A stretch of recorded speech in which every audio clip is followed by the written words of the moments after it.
ओम नमस्कार दोस्तों, एक भजन प्रस्तुत कर रही हूँ, तो सुनिएगा। अगर अच्छा लगे मेरा वीडियो लाइक शेयर और सब्सक्राइब कर दीजिएगा। बहुत बहुत धन्यवाद। भोला ले चला अपनी सरनिया में, देवघर नगरिया में ना।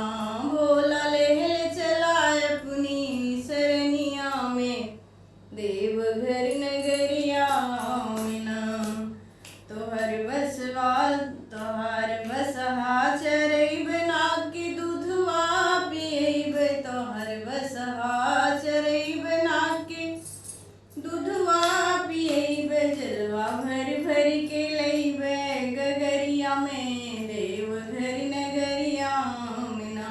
बोला लियाए चला अपनी सरनिया में, देवघर नगरिया में ना।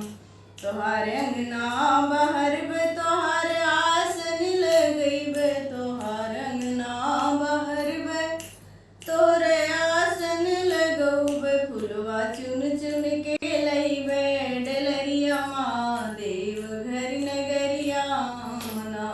फुलवा चुन चुन के लईब डलरिया में, देवघर नगरिया में ना।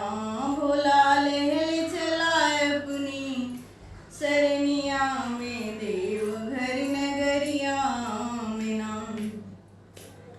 तोहर भंगिया लेब पिस के तोहका पियब, तोहरे भंगिया लेब पिस के तोहका पियब। तोहर मनवा बहलैब गाय भजनिया में, देवघर नगरिया में ना। तोहर मनवा बहलैब गाय भजनिया में, देवघर नगरिया में ना।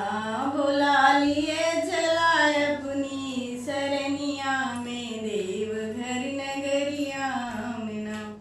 गणपति गोद में खिलैब कार्तिक पलना झुलैब, गणपति गोद में खिलैब कार्तिक झूलना झुलैब।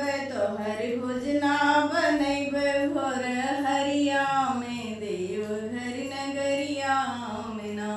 बोला लिए चला अपनी सरनिया में, देवघर नगरिया में ना।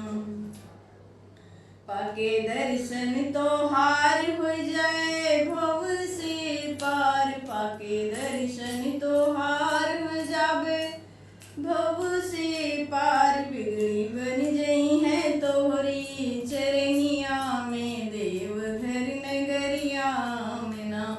बिगड़ी बन जई है तोहरी चरनिया में, देवघर नगरिया में ना। बोला ले चला अपनी सरनिया में, देवघर नगरिया में ना। बोलो बोले शंकर भगवान।